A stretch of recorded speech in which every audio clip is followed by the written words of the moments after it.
네, 여러분 안녕하세요. 2023년 8월 30날 수요일 노영의 뉴스 인사이다 시작하겠습니다. 또 벌써 8월이 30. 와, 이제 오늘 내일 지나면은 정말 가을입니까? 9월입니까? 우리 벌써 8월 다 보낸 겁니까? 아, 이럴 수가요. 이 8월이 지나가고 나면 1년에 3분의 2가 가는 거잖아요. 2023년 너무 힘들었는데 생각보다 빨리 가네요. 사람들이 요즘에 너무 힘들다, 이렇게 눈에 보이는 거 들리는 거 다 짜증난다 이랬는데 생각해보니까 그럼에도 불구하고 시간은 간다. 벤자민 버튼의 시간은 간다. 이것도 생각이 납니다. 자, 오늘 방송 내용 간단하게 말씀드리면 여러분이 좋아하는 박영준 기자와 함께하는 뉴스픽 코너 준비되어 있고요. 매주 수요일에 만나는 최진봉 교수와 함께 하는 시간입니다. 자, 여러분, 그 최진봉 교수와 함께하는 시간 코너 명을 좀 제가 공모하겠습니다. 물론 뭐 선물은 없는데요. 최진봉 교수가 수요일 날마다 나오는데 맨날 나와서 화를 내잖아요. 나는 수화하는 남자 이런 거 어때? 수요일마다 화내는 남자. 어쨌든 그런 식으로 코너 명을 좋은 걸 한번 만들어줘 보시면 저희들이 채택해서 그 코너명으로 불러보도록 하겠습니다. 자, 어쨌든 수요일에 만나는 최진봉 교수와 함께 오늘 정치 현안 짚어보도록 하고요. 마지막으로 베프의 촉 시간에는요, 사건, 사고 소식 짚어보도록 하겠습니다. 자, 요즘 사건, 사고가 하도 많아가지고 뭘 얘기해야 될지 정말 우리가 고르느라고 힘듭니다. 어쨌든 여러분들도 의견 많이 주시기 바라고요. 댓글, 좋아요, 구독, 우리 지금 29.7만 명 됐는데, 이제 3,000명만 있으면 30만이군요. 우리 방송 시작한 지 2년 조금 넘었죠. 우리가 재작년 7월에 시작했거든요. 지금 이제 8월이니까 2년하고 한 1개월 정도 좀 넘었는데, 여러분이 이렇다니까요. 세상에 어떻게 30만을 모으죠? 구독자가. 이 열악한 환경에서 대단해요. 자, 어쨌든 여러분들의 사랑을 우리가 막 듬뿍 먹고 자랐고, 그러다 보니까 광고도 막 들어왔고, 이 광고가 또 잘 돼야지 이 선순환 구조가 되는 거니까 여러분들의 사랑을 계속 갈구하겠습니다. 좋아요, 댓글, 1+10, 네 친구 내 친구 다 우리 쪽으로. 자, 노영의 뉴스 인사이다 본격적으로 시작해 보겠습니다.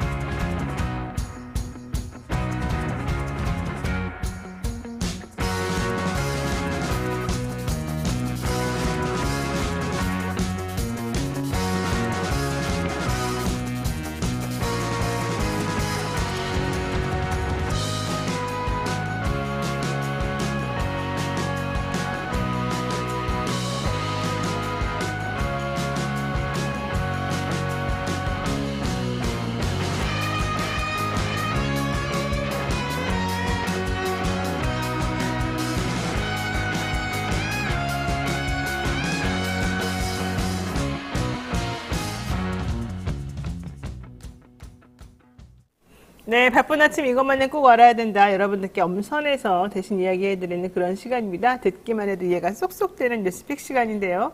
오늘은 박영준 뉴스마터 기자와 함께 이야기하겠습니다. 어서 오십시오. 네, 안녕하세요. 박 기자는 친구들이나 아는 사람들하고 혹은 좀 많이 친하다고 생각하는 사람들하고 개인적으로 이 정치 현안이나 대통령 얘기합니까? 자주는 안 하는데 그래도 술자리나 이런 데서는 한 번씩 하는 것 같습니다. 그래요? 네. 이제 보통 제가 만나는 사람들은 이 상황에 대해서 어떻게 얘기를 해요? 그러니까 빨리 시간이 갔으면 좋겠다는 친구들이 많죠. 그렇게 말해요? 아니면 근데 또 지지하는 친구들도 있죠, 물론 이제. 그래요? 네. 빨리 시간이 가면 좋겠다가 많아요. 그냥 여기 괜찮은데 왜 자꾸 뭐라 그러냐가 많아요. 그래도 요즘은 좀 아무래도 박리수 관련 이슈라든지 오염수 관련 이슈라든지 이제 요즘 문제되는 것들이 많으니까 그런 거에 대한 얘기는 간단하게는 얘기하는 것 같습니다. 그래요. 왜 내 친구들은 다 다르지? 나랑 친한 법조 사람들을 만났는데 판검사, 변호사 이렇게 다 만났는데 내가 진짜 오염수 때문에 너무 불안하고 이런 거 이제 못 먹지 않니? 이렇게 말했더니 나보고 먹지 마. 너 먹어도 상관없는데 어쨌든 실은 먹지 마. 근데 내가 야가 너무하지 않니? 그러면 뭐가 너무하니? 저번보다 낫지 않니? 나한테 이러는 거야.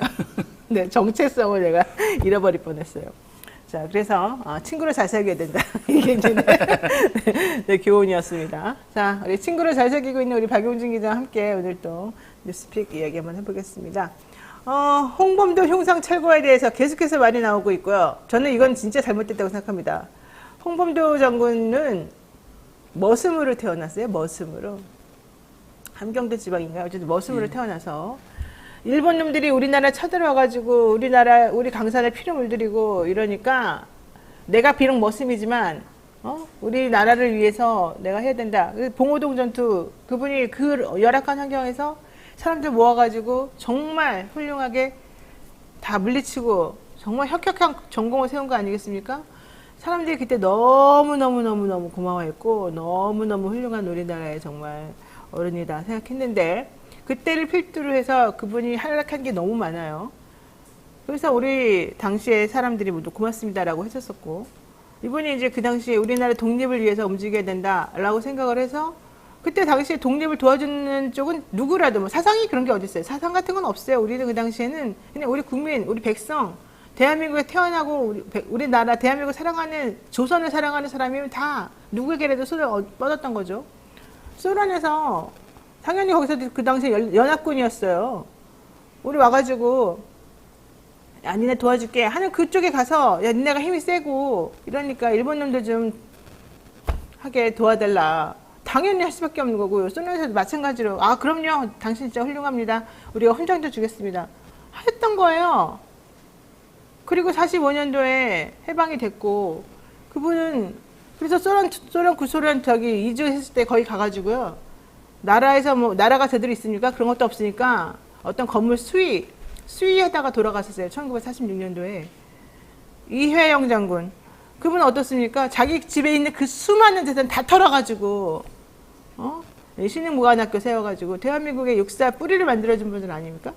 그런 분들이 갑자기 정권이 바뀌어가지고 이상한 사람이 돼버려요. 그것도 7.18을 내세우기 위해서 우리의 독립 투사들을 그렇게 내팽개치고 흉상을 철거하는 그런 모욕과 이런 치욕을 안겨줍니까? 이게 말이 됩니까? 이게 어느 나라 대통령, 여든 야든 보수든 지부든 아무 상관없이 대한민국에 있는 모든 살아 숨쉬는 사람이라면 절대 그런 일을 하면 안 된다고 난 생각했어요.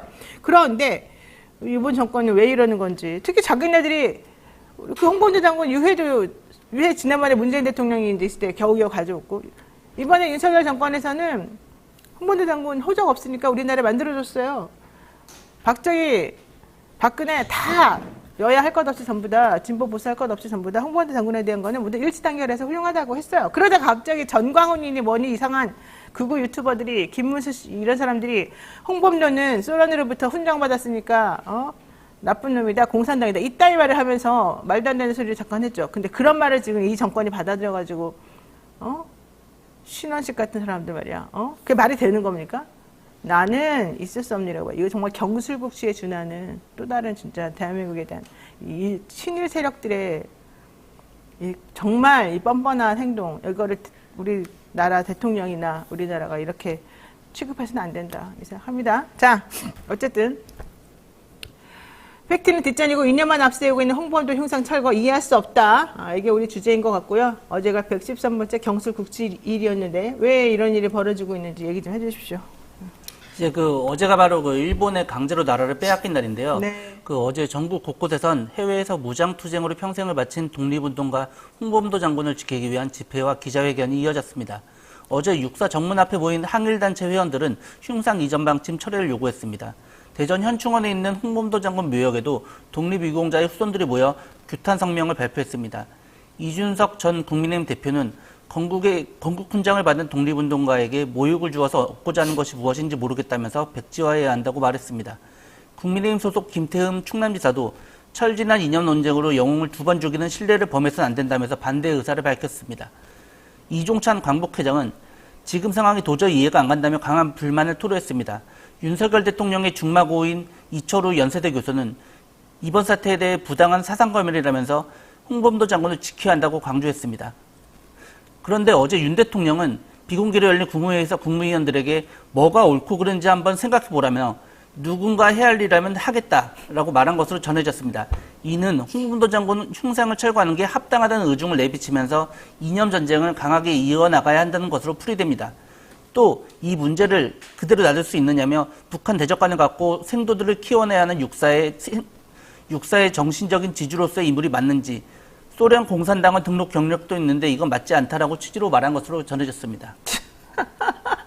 우리도 그런 거 만들까봐 친일 등록증 같은 하나 만들어 놨었어야 되는데 그 당시에 그쵸? 공산당은 등록증 만들어 놨으니까 이렇다 그러면 친일 등록증 만들어 놨었으면 여기 사람 다 죽어 솔직히 말해가지고 그렇지 않아요?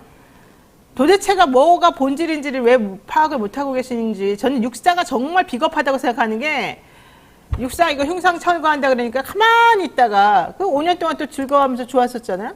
그러다가 이번에 대통령이 철거해야 된다 그러니까 육사에 뭐 고참이라는 사람들이 나타나가지고 갑자기 어디서 나타났는지 모르겠는데 갑자기 나타나가지고 아 우리가 공산당에 등록했던 그런 사람에게 우리가 형상을 세워놓고 할 수 없다 이런 말을 또 하더라고요. 도대체가 본인들의 생각이 있는 거야 없는 거예요. 그런 생각 가지고 있었으면 처음에 2018년도에 세울 때부터 막든지 방어하든지 문제가 있다고 말하든지 다 좋다고 난리 쳐놓고 이제 와서 갑자기 대통령이 한마디로 야 친일은 괜찮은데 독립은 안 돼 이렇게 말하니까 지금 갑자기 이 장군님이 나쁜 사람이 돼가지고 동상도 그냥 철거하고 어디 없애버려야 되는 그런 부끄러운 사람이 된 겁니까? 이게 있을 수가 있는 일입니까? 게다가 외구가 쳐들어오는 게 더 나쁩니까? 아니면 우리끼리 서로 싸우는 게 더 나쁩니까? 그렇게 따지면은 국민의힘 내부 사람들 맨날 싸우고 민주당 내부 사람들 맨날 싸우잖아요. 친명 비명 싸우는 거는 내부적으로 잘해보자라고 싸우는 거 그런 거잖아요. 그런데 외부가 들어왔어. 외부에서 세력이 들어왔어. 그럴 때 어떻게 해야 돼? 아무리 우리끼리 싸우더라도 외부에서 서로 혹은 새로운 세력이 우리를 괴롭히게 되면 어떻게 해야 돼요? 똘똘 뭉쳐가지고 그 사람을 먼저 몰아내는 거죠.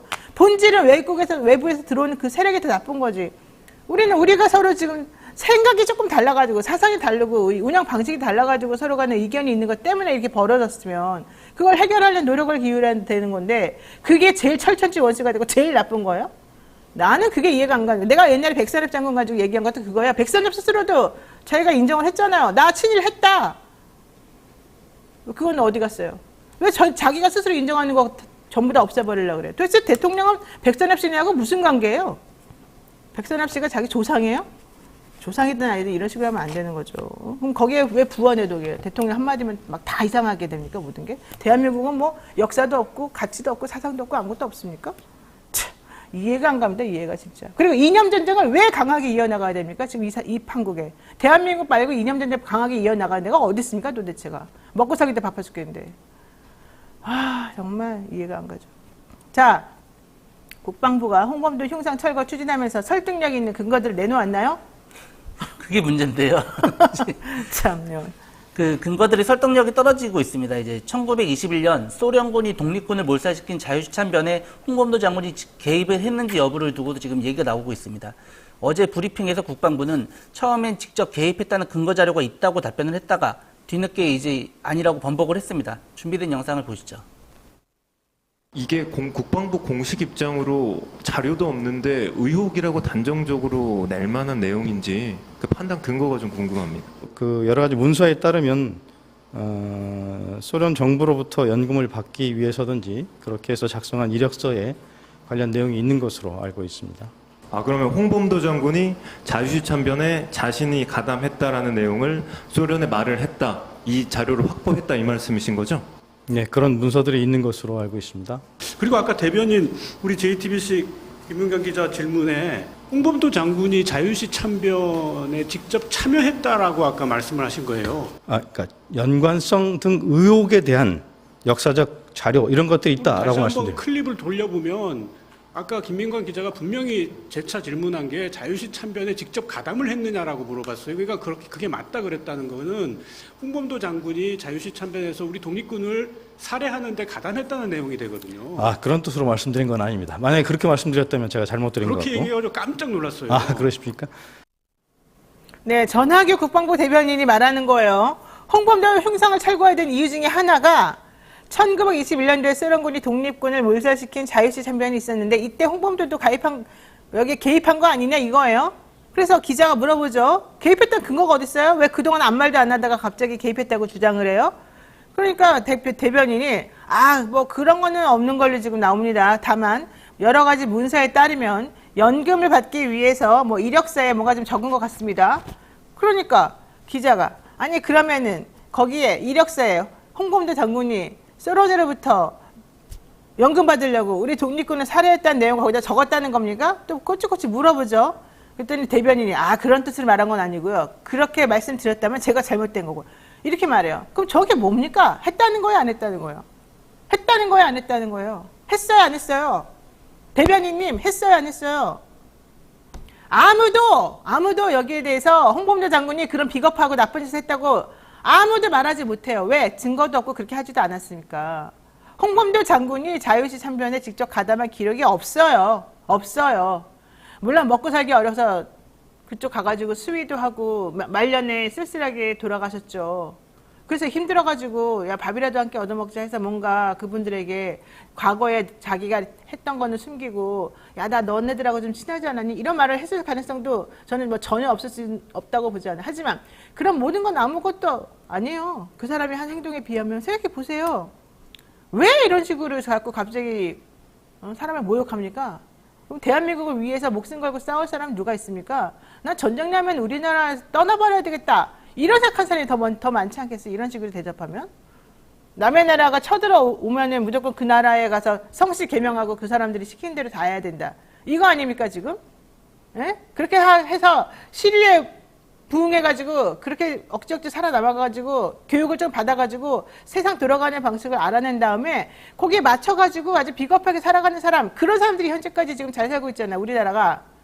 그거 못한 사람들, 그런 거 잘 못하고 우직하게 바보같이 그냥 나는 우리나라를 위해서 싸운다, 다른 거 필요 없다 해가지고 공부도 못하고 학교도 못 다니고 시류가 어떻게 변하는지도 잘 모르고 오로지 나라를 위해서 창칼 들고 힘들게 싸웠던 그런 사람들, 못 배웠으니까 내용도 모르고 시대 돌아가는 것도 모르고 사상이 어떻게 되는지도 모르고 그냥 계속해서 나는 그때 나라 살리기 위해서 열심히 노력했어, 이게 내 만족이야 이러면서 그냥 허드렛 일 하고 사회에서 소외되고 그리고 여기까지 살게 된 거예요. 그 자손들까지 전부 다 대대손손.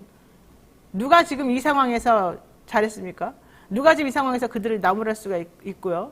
지금 누가 이렇게 사탕 발림하는 그런 달콤한 말로 자기네들의 나쁜 행동을 다 지워버리고 잘한 사람들의 공적을 뺏어가지고 지금 살고 있습니까? 진짜 나쁜 거 아니에요? 난 정말 이해할 수가 없어요. 지금 와가지고 떠드는 사람들 다 필요 없는 사람들이에요. 그 사람들이 옛날에 가봤어요? 봤어요? 눈으로 봤어요? 확인도 안 하면서? 정말 이해가 안 갑니다. 이해가 안 해요. 자, 두 번째 이슈. 이 얘기는 내가 정말 나중에 정말 제가 구구절절하게 한번 진짜 화를 내면서 토해야 될 거가 있어요. 내가 진짜 이 말을 안 하고 나면 아마 속이 터져 죽을 것 같아요. 기자님은 안 그래요? 나만 그래요? 나 좀 고생하고 점잖게 하려고 그랬는데 망했어요. 자, 하나만 간단하게 합시다. 예산 다이어트 성공했으니까 정부? 그 방만재정, 매표 예산 같은 말 들어보셨나요? 네. 이게 이번 정부에서 등장한 용어인데요. 이게 전 정권과의 차별성을 강조하기 위해서 이제 나온 말입니다. 근데 용어에서 보면 알 수 있듯이 객관적인 근거가 아니라 주관적인 판단이 개입된 조어라고 볼 수 있습니다. 어제 정부 예산이 발표됐는데 내년에는 어떻게 차별성이 나타나는지 들여다봤습니다. 정부는 내년 예산을 발표하면서 이제 657조 원, 올해 639조 원 대비 총 지출 증가율 2.8%입니다. 이게 역대 가장 증가폭이 적다고 자평했는데요. 이게 전 정부 때는 방만재정을 하다가 국가 채무가 1,000조 원 넘게 증가했지만 현 정부는 아낄 곳을 딱 짚어서 허리띠를 졸라맸다. 뭐 이런 얘기입니다. 그러나 이게 아니 나 그 얘기 웃겨가지고 정말로 본인들이 아낄 건 아끼고 써야 될 건 써야 되고 허리띠 딱 졸라매가지고 적시적소에 정확하게 예산 배분하고 했대요. 그렇다는 설명이지. 그러니까 자기네들은 긴축 재정을 했고 전 정부는 방만 재정을 했다. 어제 설명에서도 그런 얘기가 나왔습니다. 이제. 야, 진짜 이거 정말 역사가 심판할 겁니다. 나는 이 내용이 절대 그러지 않다고 봅니다. 그러나 본인들은 그렇게 주장하니까 한번 보겠습니다. 네. 결과적으로 허리띠 졸라맸다는 거는 R&D 분야에 있는 그런 그 지원하던 금은 다 뺏어버리고, 그렇죠. 복지 지원 이런 거 했던 거 다 뺏어버리고, 우리나라 미래를 위해서 계속해서 끊임없이 그 지급돼야 되는 그런 예산 다 잘라버리고, 딱 눈에 보이는 반짝이는 효과가 나올 것만 딱딱딱딱 집어가지고, 콕콕 집어서 해줬다는 것밖에 안 되는 건데, 이게 지금 잘하는 거라고 지금 주장하는 거야.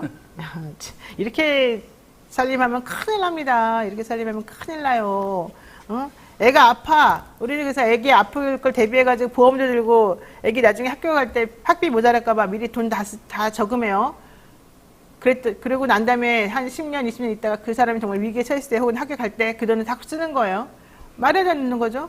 근데 지금 이거는 새엄마가 들어와가지고는 야, 왜 애기 10년이면 쓸 거에다가 네가 지금 보험을 들었느니? 이거 다 내놔. 다 잘라. 다 없애. 이러는 건 똑같은 거예요. 뭐가 지금 적시적소고 허리띠를 졸라맸다는 거예요. 이해가 안 가요. 그러면서 자기네는 막, 응? 다 썩어가는 과일 바구니 막 1,000만 원, 2,000만 원씩 사다 먹고. 이런 거랑 똑같죠. 뭐가 틀려야죠. 그러면서 그걸 정당화하기 위해서 카르텔이니 뭐니, 이런 얘기를 하고 있는 거죠. 이해가 안 갑니다.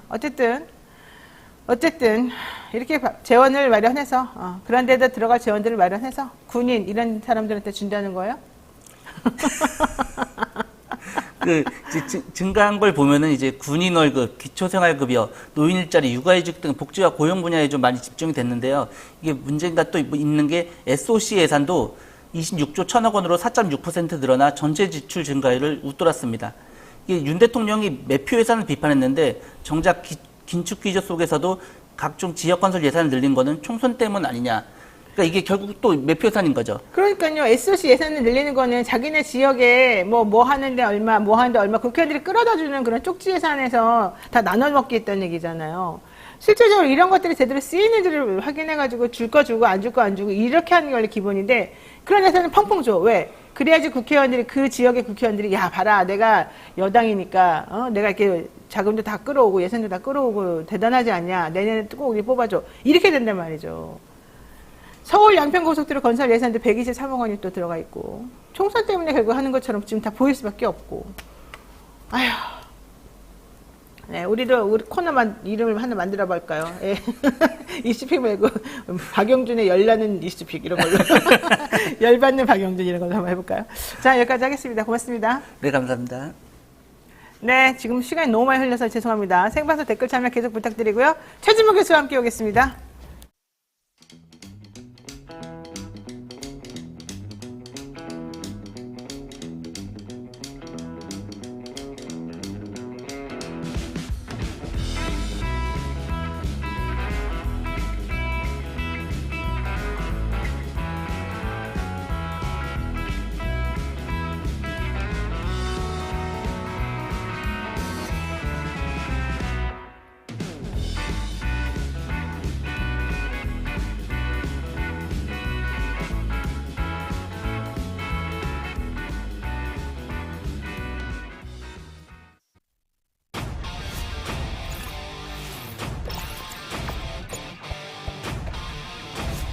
이토마토 전문가와 함께하는 올인원 서비스. 주식 투자 교육, 주식 종목 추천, 주식 투자 방법. 장 시작부터 마감까지 라이브 온 에어, 실시간 생방송. 현명한 투자를 위한 투자 교육과 투자 방법. 이토마토가 여러분과 함께하겠습니다. 네, 하루도 조용할 날 없는 정치권 속에서 열불 나는 여러분들을 위해서 꼭 필요한 이 분입니다. 열 받을수록 발음이 정확해지는 시사계의 촌철살인 래퍼 랩진봉 최진봉 교수 모셨습니다. 안녕하세요. 안녕하십니까. 우리 그 수요일마다 나오시니까 우리 코너 이름을 좀 멋있는 걸로 뭘로? 교수님의 특징을 살려서 지으려고 그러는데 예. 생각해 놓은 거 있으세요? 혹시 뭐 하고 수 싶은 거? 있는 남자가 그거 아닙니까? 수 있는 남자인데 수 네. 있는 남자 그러니까 발음도 불편하고 듣기도 좀 그렇고 그래서 좀 바꿨으면 좋겠다는 생각이에요. 그래요? 수 읽는 그럼 사람들이 정확히 수 읽는 이 뭐지? 그러니까 수가 무슨 뜻인지 생각하면서는 들을 수 있는데 네. 딱 귀에 쏙 꽂히진 않아서 좀 바꿨으면 좋겠어요. 알겠습니다. 뭘로 바꿀까요? 몰래 생각해 볼게요. 갑자기 물어보면 내가 어떻게 답해요? 랩진봉의 사이다 이럴까? 자, 어쨌든 너보다 생각해보시고. 더 화를 내던데 아까. 누가요? 내가 그거는 하기 아까 전에. 그거는 내가 흥분할 수밖에 없었어요. 너무 예. 화가 나가지고. 예. 자, 어쨌든 우리 그럼 둘 다 한번 화를 내보죠. 예. 이동관 방통위원장 취임했습니다. 취임사 아주 의미심장하고 비장하던데. 예. 얘기해 주시죠. 그러니까 취임사라고 하는 얘기를 들어보면 가짜뉴스 얘기 많이 하더라고요. 무슨 가짜뉴스요 나 대체? 몰라. 우리가 가짜에서 얘기한 적도 없는데. 나 진짜 어제 또 대통령이 그런 얘기 했잖아요. 뭐 1 더하기 1인가? 그건 100이라고 하면 100이. 싸워야 된다. 그걸 가짜뉴스라고 또 얘기해. 그러니까 저는 기본적으로 이 사람들의 생각은 정부의 비판적 입장을 내면 가짜뉴스로 치부를 하는 거예요. 그렇죠. 아니, 원래 언론의 역할이라는 것이 정권에 대해서 비판하고 견제하고 감시하는 게 역할이에요. 아니 그럼 정치권에서 얘기하는 거 정부가 얘기하는 거 다 맞다고 얘기해주고 그대로 받아쓸 거면 뭐하러 언론의 역할을 합니까? 맞아요. 말이 안 되는 얘기예요. 그걸 가짜뉴스라고 치부해가지고 공격을 하고 뭐 처벌하겠다 그러고 가만두지 않겠다 그러고 이런 식으로 얘기하면 됩니까? 대통령이 나서 싸우다니 뭘 싸워요? 국민을 상대로 싸울 거예요 그러면? 아니 1 더하기 1이 100이라고 주장한다는 주장의 내용은 그거 아니에요. 오염수 방류에 대해서 비판적 입장을 내는 사람들. 아니 정부가 이렇게 이거 맞아? 안전해? 그럼 믿어? 그럼 믿어야 돼요? 무슨 종교야? 뭔 소리예요 지금? 신흥 종교 같네, 신흥 종교. 아니 말도 안 되는 얘기예요. 거기에 대해서 의문을 제기하고 아니라고 얘기하고 언론은 그게 정말 맞는 건지를 확인하는 거예요. 그렇죠. 그래서 여러 의견 중에 과학자들 중에도 반대 의견 있는 사람 있잖아요. 서균열 교수를 포함해서 많은 분들이 그분들의 의견을 제시하는 게 왜 그게 가짜 뉴스죠? 대체? 아니 자기들의 의견에 반대하면 무조건 가짜 뉴스예요? 네. 다 처벌 대상이에요? 네. 그러려고 방통위원장이에요? 네. 아니 방통위원장은 공정하게 객관적으로 중립성을 지키는 거예요. 중립성은 1도 없어. 아니 이런 식으로 얘기하면서 무슨 방통위원회 자격이 있다는 거예요. 인터넷 포탈을 또 어떻게 하겠대? 아니 이것 보세요. 인터넷 포탈은 언론도 아니에요. 자유롭게 누구나 의견을 개진하는 곳 그냥 아니겠습니까? 플랫폼 제공하는 거죠. 그러니까요. 네. 거기에 대해서 무슨 손을 보겠다는 거예요 대체? 뭐 어떻게 했다고요? 규제하겠다고요? 맨날 규제만 해요. 아이 진짜 가짜뉴스 생산 유포는 엄단한다고 그랬는데 그 가짜뉴스의 개념부터 똑바로 하세요. 그렇죠. 뭐가 가짜뉴스인지. 그렇죠. 지금 현재 가짜뉴스라고 하는 건 객관적 사실, 모든 사람이 100% 인정하는 객관적 사실이 존재하는데 거기에 대해서 다른 얘기를 했을 때 문제를 삼는 거예요. 그게 가짜뉴스죠. 네. 그런데 지금 오염수 같은 경우에는 의견이 여러 가지로 갈려요. 지금 전 세계적으로 일본의 과학자들이나 일본의 수산업자들이나 일본의 국민들도 반대하고 있잖아요. 네, 맞아요. 근데 무슨 그게 가짜뉴스예요? 거기에서 문제를 제기하면 가짜뉴스입니까? 네, 맞아요. 말도 안 되는 소리를 하고 있어요. 근데 말 안 되는 소리를 하도 많이 듣다 보니까 그 예. 말이 맞나? 내가 틀리나? 이런 또 스스로를 의심하는 지경까지 왔어요. 이제는 진짜 내가 가짜뉴스를 말한 사람인가? 저 사람 말은 가짜뉴스인데 내가 편협한 사고방식을 갖고 있기 때문에 그걸 가짜를 안 보고 있는 건가? 이동관은 원래 맞는 말을 하는 사람이고 훌륭한 사람인데 내가 자꾸 삐딱한 눈으로 보니까 이동관이 나빠 보이는 건가? 이렇게 생각이 든다니까요. 아니 그건 사실에 근거한 거예요. 그러니까 이동관에 대해서 이동관 위원장에 대해서 예를 들면 학교 폭력 있었다. 본인도 인정했잖아요. 다툼이 있었다고. 본인은 물론 다툼이라고 화해했다고 얘기하지만 나머지 3명에 대해서는 화해했다는 얘기도 없잖아요. 없어요. 그리고 증거도 있잖아요. 네. 그럼 학폭을 부인하는 건 아니에요. 본인 또 부인해요. 뭐라고 부인하냐면 뭐라고? 거기서 그 친구가 자기 아들이 머리를 300번 찧었다고 하는데 한번 찧어봐 보세요. 멀쩡할 수 있나. 그 말이 가짜죠. 그렇게 말했어요. 그러니까 그게 말이 안 된다는 거지. 왜요? 그러면 찌은 건 있는 300번 아니라는 거잖아요. 그럼 폭력은 있었던 거잖아요. 어떤 형태로든.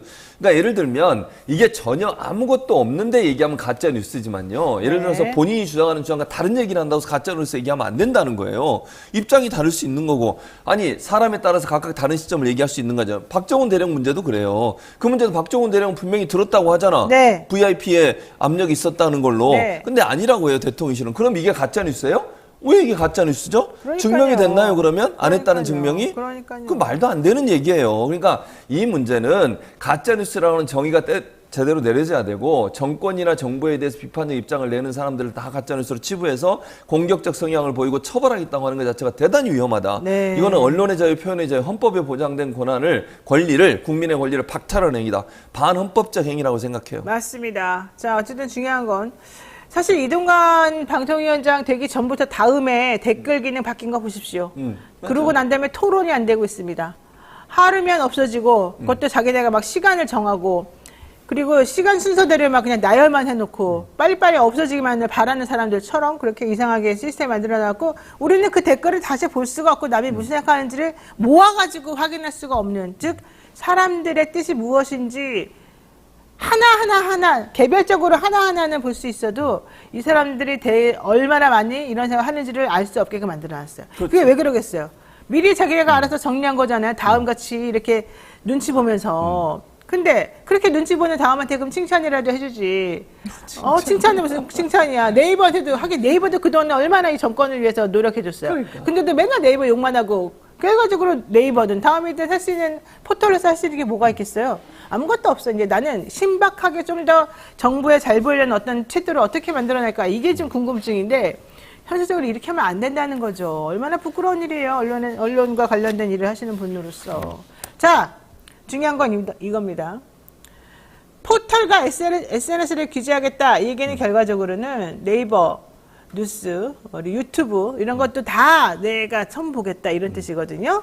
이거 보면 어떻게 됩니까? 이거는 말이 안 되는 거예요. 그래 실제 법적으로도 불가능해요. 그러니까 제 그래요? 말은 왜 이게 불가능하냐면 포털이나 SNS는 현재 법으로 규정할 수 있는 규정이 없어요. 현재. 그러니까 예를 들면 방송법에도 없고요. 정보통신망법은 이건 할 수 있죠. 예를 들면 개인이 명예훼손을 당했다고 생각해서 거기에 대해서 개별적으로 고소를 할 수 있어요. 고소고발은. 그렇죠. 그러나 규제를 할 수는 없어요. 규제기관이. 그건 불가능해요. 법적으로 그건 규제가 없다니까요. 그럼 이 사람들이 할 수 있는 방안은 뭐냐?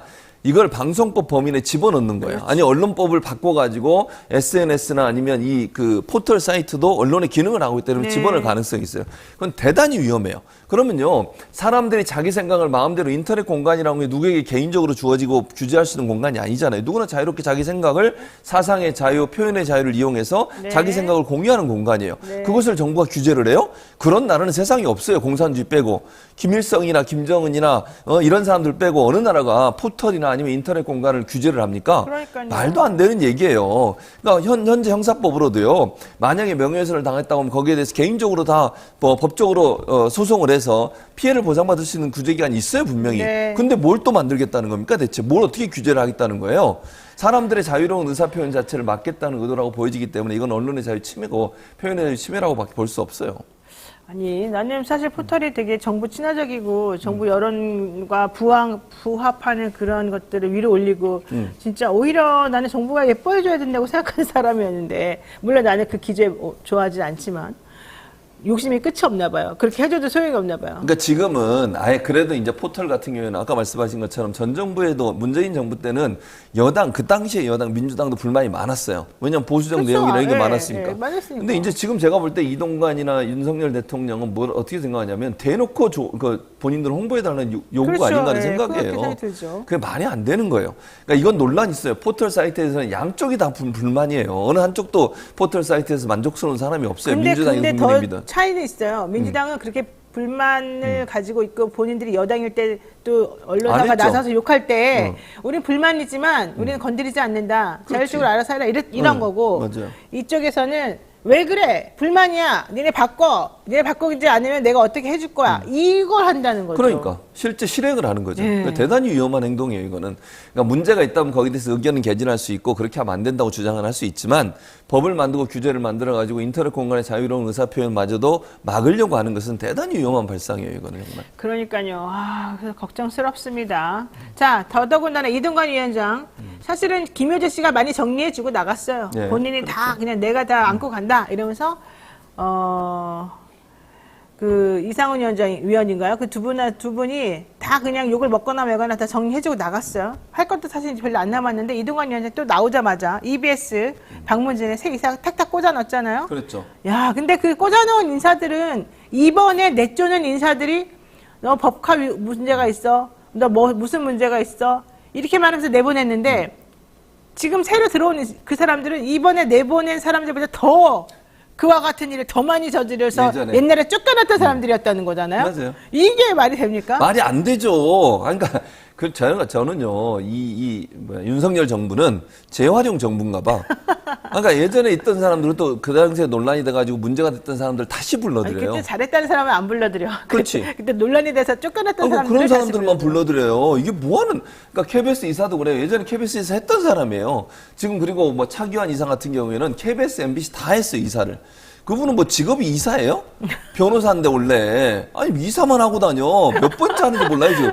제가 기억나는 4번째인가 그래요. 지금 이사만 3년씩 4번이면 얼마예요 그게. 와, 직업이네, 국회의원을 직업. 하면 4선이에요. 아니 여기 왔다 갔다 하면서 MBC도 하고 KBS도 하고 그러니까 왔다 갔다 하면서 했어요. 강규영 이사는 아시는 것처럼 예전에 KBS 이사하다가 KBS가 이사하다가 문제가 돼서 물러난 사람이에요. 네, 그 사람 쫓겨났죠. 다시 또 들어왔어요. 네. 또 황근 교수도 예전에 KBS 이사했던 사람이고 MB 정부 때 종편 저랑 늘 반대편에서 저는 반대하고 그분은 종편 만들어야 한다고 찬성했던 사람이에요. 그분도 KBS 이사를 불러들였어요. 네. 그러니까 예전에 MB 정부 때 했던 사람들 다시 다 불러들여요. 지금 정부도 그래. 대통령실도 보세요. 온갖 MB 사람들 다 있잖아요. 거기 이동관 지금 위원장도 MB 때 있었던 사람이지. 김은혜 또 뭐 김태호 이런 사람들, 또 뭐 김대기 비서실장 이 사람들은 MB 때 있던 분들이에요. 네. 그러니까 자기들이 제가 볼 때 대통령실을 MB계가 장악을 하고 본인들이 그냥 자기들 예전에 같이 일했던 사람 다 불러들이는 것 같아.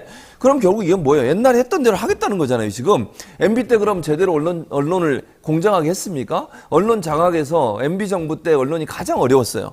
그 170이나 되는 방송 대파업을 통해서 MBC, KBS, YTN까지 다 파업했었어요. 네, 그 사장 다 바꿔가지고 자기들 맘대로 하고, 그리고 보수 진영의 사장들을 앉혀가지고 온갖 편파 방송하고, 그래서 문제가 됐던 MB 정부의 방송 정책을 또다시 하겠다는 거잖아요, 지금. 이게 얼마나 위험한 발상이냐고요. 업그레이드 됐어. 좋게 말하는 업그레이드가 아니고 방송 장악에 대해서 업그레이드된 상태에서 또 온 거예요. 이게 뭐 하는 행동입니까, 진짜? 그러니까요. 자, 어쨌든 이동관 위원장은 공영방송이 가지고 있는 문제로 독과점이다. 노조가 방송을 장악하고 있다. 정치적으로 너무 편향돼 있다. 방만 운영하고 있다. 이런 얘기를 하고 있습니다. 그럼 이거 다 뒤집어 엎겠죠? 어떤 방식으로 할까요? 아니, 어떻게 하겠냐. 시나리오를 생각해보자. 시나리오를 생각하면, 자, KBS는 이미 회의만을 다음에 올린대요. 다음 회의 때. 김희철 사장에 대한 회의만을 지금 5명 중에, 그러니까 여당 쪽 사람들 5명이 다 만장일치로 올려놨어요. 그래서 원래 오늘인가 내일인가 원래 있는 회의에서는 안 하고 9월 달에 지금 한다는 거죠? 그럼 뭐 무조건 되겠지. 그렇지. 왜냐면 이미 바꿨어요. 숫자가 저쪽이 많아요. 그러니까 6대 5가 된 거예요. 그러니까 원래는 야당이 더 많았는데 이사를 다 해임을 시켜가지고 새로운 사람 집어넣어가지고 그쪽이 더 많게 만들어 놓은 아니 거예요. 근데 그 고영한 사장 같은 경우도 2018년도에 그렇게 그 문재인 대통령이 들어가고 난 다음에 15일 만에 어쨌든 이 사장에서 물러났었거든요. 그 과정이 잘못됐다고 해서 이번에 다시 해고가 무효라는 판단이 났던 거잖아요. 근데 지금 이번에 이동관 씨가 들어가서 하려는 게 바로 이거잖아요. 그렇죠. 김해철을 몰아내는 과정이. 맞아요. 그리고 그때보다 훨씬 더 빨리 움직일 거라는 거잖아요. 그렇죠. 그러면 좀 전에 바로 따끈따끈한 판결문에서 고대영 사장 회의는 잘못됐으니 그런 방식으로 하지 말아라 라고 했는데 지금 하고 있는 거는 그대로 하겠다는 거잖아. 하겠다는 거예요. 그러면 법원에서 판결 내는 건 무슨 의미가 있어요? 아무 의미가 없지, 이 사람들한테는. 아니, 옛날에 정현주 사장 쫓아낼 때하고 다 똑같은 거 아니에요? 그러니까 문제는 뭐냐면 뭐 변호사님과 잘 아시면 법원에 가면 3심까지 가려면 시간이 오래 걸려요. 그렇죠. 최소 1년에서 2년 이 정도 걸려. 그러니까 그전에는 손을 쓸 수가 없는 거예요. 지금 상황에서는. 그렇죠. 그러니까 결국 바꿔놓고 나중에 어떤 경우가 나오든 상관없다. 나중에 무효든 뭐든 신경 안 쓴다. 그러니까 지금 검사들이 하는 행동과 똑같아요. 검사들이 뭐 이재명 대표나 여러 사람 정치인에 대해서 여러 가지 수사하고 막 하잖아요. 결과가 나중에 판결이 최종심까지 가서 무죄 나오든 말든 지금 물러나게 하고 지금 못하게 하고 지금 구속시키고 이런 거잖아요, 결국은. 네네. 그러니까 당장 바꿔서 KBS의 어떤 그 경영진, 그러니까 거버넌스라고 그러는데 경영진을 친정부적인 사람으로 앉혀서 본인들이 원하는 방송을 내보내겠다는 거예요. 특히 총선 앞두고서 그렇지 않은데 지금 보세요. 공영방송 빼고 KBS, MBC 빼고 나머지 방송사들을 보면 대부분 다 보수적이에요. 보수적이죠. 그런 보수적 방송사들, 이런 방송사들이 그렇지 않아도 친정부적인 보도를 하고 있는데 MBC, KBS까지 다 친정부적 방송을 해보세요. 그럼 어떻게 되겠어요, 대체? 나라가 나라일까? 근데 그렇게 하겠다는 거예요, 지금. 그럴 땐 뉴스인사이다만 봐야 되겠네. 뉴스인사. 근데 문제는 뉴스인사이다도 이제 그때 되면은 여기저기서 없어져? 압력이 들어오겠네. 그렇죠. 여기는 개인 방송사인데 뭐. 그게 아니죠. 이런 방송사도 결국에는 영향을 민간 받아요. 기업이잖아요. 그렇죠. 민간 기업은 먹고 살기 위해서 뭐가 필요해요? 회장이 버티셔야지. 돈이 필요하죠. 회장이 어떻게 버텨? 돈이 없는데. 그럼 노영이 잘려? 돈이 필요하고 돈을 주기 위해서는 기업이 광고를 해줘야 되는데 그렇지. 안 기업이 해줘. 광고를 못하게 하죠. 그럼 노영이 기업들이 잘리냐고.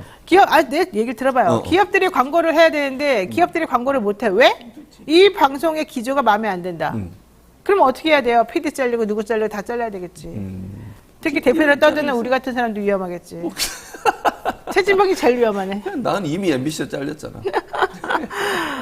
중요한 건 메커니즘이 그렇게 돌아간다는 거죠. 그러니까 맞아요. 다른 방송사들이 그렇게 돌아갈 수밖에 없게 되는 구조를 여러분 잘 생각해 보면 YTN 좀 있으면 9월에 민영화한대잖아요. 민영화돼요. 네, 지금 그 지분 매각 벌써 공고 하고 나오잖아요. 있어요. 그렇게 되면은 정말 근데 사실 YTN 사람들은 옛날처럼 그렇게 투쟁하지 않아요. 오히려 그때 투쟁했던 거는 방송의 공정과 독립성을 침해할 수 있다는 것 때문에 투쟁을 했는데 이번에는 그렇게 해봤더니 소용이 없더라. 해봤더니 내가 나한테 돌아오는 게 없더라. 난 고생만 했더라. 이제 이게 첫 번째고 두 번째는 그렇게 해가지고 내가 아무것도 안 되고 나 혼자 괜히 나중에 쫓겨날 바에는 차라리 민간회가 넘기고 그들이 우리들에게 월급을 안정적으로 많이 주면 난 오케이 되겠다. 이제 이런 마인드가 또 있는 거예요. 그런 방송사들에.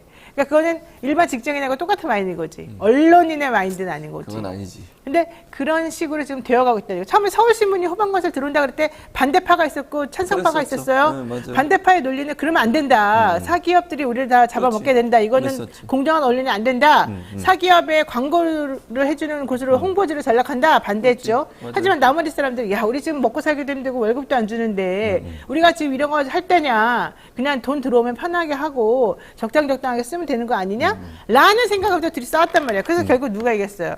돈이 좋다가 이겼어요. 돈이 좋다가 이긴 거예요. 그리고 난 다음에 어떻게 됐어요? 여러분 다 보시다시피. 논조가 없어요. 논조가 없고 모순적이고 이 서울신문에서 근무하던 옛날부터 있던 정말 이 훌륭한 정신을 가지신 분들 다 나가지고 살아남는 신문사가 아니에요. 서울신문 그 얼마나 오래된 역사를 가지고 있는 옛날부터 바른 소리 많이 하는 그런 회사였는데 이게 뭡니까 도대체. 나는 너무 실망스럽고 속상하고 근데 그 꼴을 지금 서울신문만 보는 게 아니야. 모든 방송사가 다 이렇게 생겼다는 거야. 그렇죠. YTN 제일 위험하다. YTN에서 돈도 없었는데 정말 불쌍하다. 근데 결국은 아는 거지. 얘 아킬레스 건은 돈이다. 얘네들은 안정적으로 월급이 나오는 걸 바랄 것이다. 이러면서 그걸 할 수 있게끔 지금 우리 이동관 씨 머리 좋은 이동관 방통위원장께서 이거 다 머릿속에 그리고 있는 거 아니겠어요? 이러다 보니 해결되겠어요? 안 되죠. 해결 안 돼요? 답답하네. 그래서 답. 저는 네. 유일하게 할 수 있는 방법이 이동관 네. 탄핵이다. 늘 제가 얘기하고 다닙니다. 탄핵을 시켜서 업무를 못하게 만들어야 돼. 아, 큰일 났네. 지금 최 교수님이 이동관 탄핵 얘기를 했는데 큰일 났습니다. 왜요? 지금 최민희 의원까지 지금 이미 5개월 전에 오케이가 된 최민희 임명을 의원들 안 하고 대통령 있잖아요. 임명 안 하고 있는 네, 데다가 네, 네. 이번에 김효재, 김현 지금 그만두면서 2명 자리가 비어 있는데 네. 그 자리에 누가 들어가야 되냐? 여기 최진봉 이름도 살짝 들어갔어요. 물론 가능성 없지만. 근데 최진봉 이름 들어갔는데 그 방통위원장을 이렇게 욕을 하면 되겠어요? 그러니까 가능성 없으니까 욕을 하는 거야. 없으니까. 그냥 여기라도 해. 그렇지. 그래도 옳지 않은 거 하지 그렇죠. 말자. 옳지 이렇게. 않은 건 안 해요. 아무리 뭐 여기 들어가려고 내가 아부하겠어요. 그럴 생각이 없고요. 그렇죠. 저는 업무 정지시켜야 된다고 역시 생각해요. 훌륭한 사람입니다. 일을 네. 지금 현재 일을 하게 해놓으니까 저러는 거 아니에요. 네, 일을 맞아요. 못하도록 정지를 시켜놓고 뭐 일부에서 그런 얘기를 할 수 있어요. 뭐 아니 그럼 법적으로 큰 문제 없으니까 돌아올 거 아니냐고. 그럴 수 있죠. 그러면 그 사이 뭐 최소 5개월에서 1년 그 정도 걸리잖아요. 현재까지 네, 가면 네. 그 정도까지는 업무를 못하게 하는 게 맞다. 지금처럼 이렇게 그냥 막무가내로 뭐 그냥 자기 맘대로 하잖아요. 2명이 앉아가지고 원래 정원이 5명이에요. 그러니까 2명이 앉아서. 근데 자기 맘대로 해요. 지금 2명 앉아가지고 했잖아요. 그럼 안 EBS 이사, 된다 KBS 이사. 그래야지. 구성이 안 된다 그래야지. 그러니까 그렇게 얘기해야 되는데 그렇게 얘기 안 하잖아요. 이게 왜 지금. 그러냐면 대법원이나 헌법재판소나 어떤 헌재 판결 그러니까 결정을 내거나 대법원에 판결 낼 때요. 네. 우리가 이제 전원합의체라고 하는 게 있고 그러잖아요. 그렇죠. 근데 기본적으로 대법원은 원래 14명이고 헌법재판소는 9명이란 말이에요. 네. 근데 그 중에 사람이 2-3명이 빠지거나 그러면은 구성이 안 되잖아요. 안 되죠. 그러면은 판결을 안 해요. 그게 정상이지. 정상적으로 멈춰요. 그렇지, 멈춰야지. 그러다가 사람이 충원되면 그때 가서 그렇지, 그런 해야지. 중요한 부분에 대한 판결을 한단 말이에요. 방통위도 마찬가지여야 돼요. 그러니까. 5명 중에 2명밖에 안 남았으면 그러니까 과반도 안 남은 과반도 거잖아. 안 되는 거지. 그럼 하지 말아야지. 그것도 자기들 편만 둘 있잖아. 어. 반대편은 없고. 그것도 하지 말아야지 되거든. 근데 왜 하지? 그러니까 웃기다. 그래서 저는 업무를 정지시켜야 된다. 이런 짓을 계속 하잖아요. 아니 이렇게 하는데 그냥 손 놓고 볼 수밖에 없는 거 이러면 KBS 사장, MBC 사장 다 바꿀 거예요. 이런 상황이면. 네, 바로 그거예요. 눈치 보지 말고 욕 먹더라도 뭐 욕을 먹을 보지 않아요. 저는 국민들이 이걸 좋게 보겠습니까? 이동관 위원장 이런 행동에 대해 저는 비판적으로 볼 거라고 생각해. 이상민 장관 탄핵했잖아요. 그래서 돌아왔어요. 역풍 네. 불었어요? 네. 뭔 역풍이 불었는데? 아유, 그거라도 잘했다고 하는 사람들이 그러니까요. 많아요. 네. 그러니까 정치적인 거예요. 탄핵은 정치적인 거잖아요. 그럼요. 그걸 아니 민주당이 왜 그걸 머뭇거리고 있냐고. 그 맨날 그놈의 역풍 얘기하는 사람들이 저쪽에 가 있잖아. 비임 그렇죠. 오시기들 이미, 있잖아요. 이미 가 있죠. 그분들이 왜 거기 나갈 수 있다고 협박하고. 거기에 대해서 반면 아니 난 나가도 된다고 생각해. 그렇죠. 저도 그렇게 차라리 생각해요. 나가라고 생각해. 저도 시끄러 그렇게 죽겠어 생각해요. 아주. 근데 네, 맞아요. 문제는 그거보다도 똘똘 뭉쳐서 외적으로 안 좋은 상황이면은 내적으로 똘똘 뭉쳐가지고 일단 안 좋은 거를 정리해놓고 시작하는 게 맞잖아요. 그렇죠. 근데 지금 그걸 안 하면서 결국 자기네 밥거를 챙겨주면 내가 좀 협조할게 이딴 태도를 보이고 있는 거잖아요. 매우 그게 옳지 않다는 얘기를 하고 싶은 그러니까 거죠. 지금 노영희 변호사 말처럼 5명이 정원인데 2명이서 모든 걸 하는 게 이게 법적으로 말이 안 맞는 거예요. 되죠. 말이 안 맞죠. 되잖아요. 탄핵 요건이라고 저는 생각해요. 이렇게 무도하게 그리고 방통위 원래 설립 목적 자체가 여야가 합의해서 하라고 합의적으로 만들어 놓은 네. 거예요. 그래서 야당이 2명의 차관을 추천할 수 있는 권한을 준 거고 존중을 안 하잖아요. 지금 최민희 전 의원도 임명도 안 하고 근데 이런 우리 상황이니까. 대통령이 그랬잖아요. 연찬회 가가지고 이념 전쟁이 필요하고 너네들하고는 얘기할 필요가 싸워야 없다. 된다. 싸워야 된다. 1+1은 100 가짜뉴스 만들어낸 사람들하고는 상대도 안 하겠다. 이런 얘기 했잖아요. 아니 그러니까 그 말이 저는 도저히 이해가 안 돼. 대통령 입에서 그런 말이 나오는 것도 이해가 안 되고 아니 야당을 향해서 싸우다니요. 대통령이 그런 말을 하면 됩니까 대체? 아니 무슨 전쟁이에요 지금 야당하고 협치는 일도 안 하면서 그게 국민들이 원하는 방향입니까? 그리고 더 웃기는 건 뭐 양쪽의 날개 얘기하더라고. 그건 맞아요. 양쪽의 날개가 맞아 여야가. 근데 방향이 같아야 돼요? 아니 여당이 그러면 야당이 대통령 원하는 방향으로 계속 따라가야 됩니까? 그게 무슨 야당이에요? 야당 하지 마 그러면 그게 무슨 야당이 여당이지. 야당은 원래 네. 여당이 하는 내용에서 문제를 제기하고 문제가 있으면 다른 방향을 얘기하고 그러면서 합의를 찾아가는 거예요. 네, 근데 무슨 같은 방향으로 가냐고요. 아니 무슨 쫄병이야? 가라면 가고 오라면 오고 그러게? 말도 안 되는 이런 말도 안 되는. 자, 중요한 건 이동관 방통위원장이 그 자리에 앉았습니다. 그 이후에 어떠한 식의 의사결정을 하겠느냐. 근데 그 의사결정이 법이나 이런 거에 맞지 않는다 그러면 이제 그런 걸 들어서 탄핵을 요구할 수 있겠죠. 그렇죠. 지금 당장 이동관이 방통위원장에 앉았다는 것만 가지고는 탄핵을 요구할 수는 없어요. 그거는 이제 그렇게 앉게 만든 대통령의 책임이 훨씬 더 큰 것이고 실제 이동관이 그 이후에 어떤 일을 하느냐를 보고 이제 탄핵 얘기를 해야 되는 것이 맞고요.